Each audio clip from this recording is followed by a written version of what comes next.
Don't cry because it's over. Smile because it happened.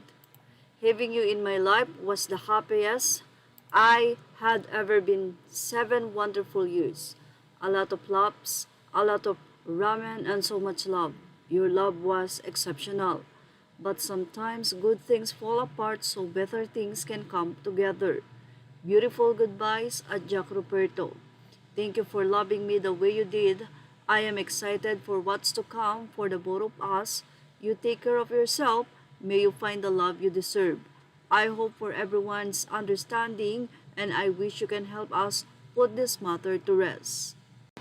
Sobrang marami ang nabigla, especially ang mga fans nila Jack Roberto at Barbie Fortesa, kung saan 7 taon sinubaybayan ang kanilang mga vlogs, ang kanilang mga adventure, ang kanilang love story. Marami ang nalungkot sa naging revelasyon ni Barbie Fortesa na sa 7 taon na yon ay napunta nga sa hiwalayan ang relasyon nila ni Jack Roberto. Nagulat ang marami sa naging post nitong si Barbie. At wala pa namang nagiging pahayag dito ang aktor na si Jack Roberto. Naka-off din ang comment section ng naging post na ito ni Barbie Fortesa. January 2. Pagkatapos ng bagong taon ay naging announcement nga. Marami ang nagtatanong ano ang naging dahilan ng break-up ng dalawa.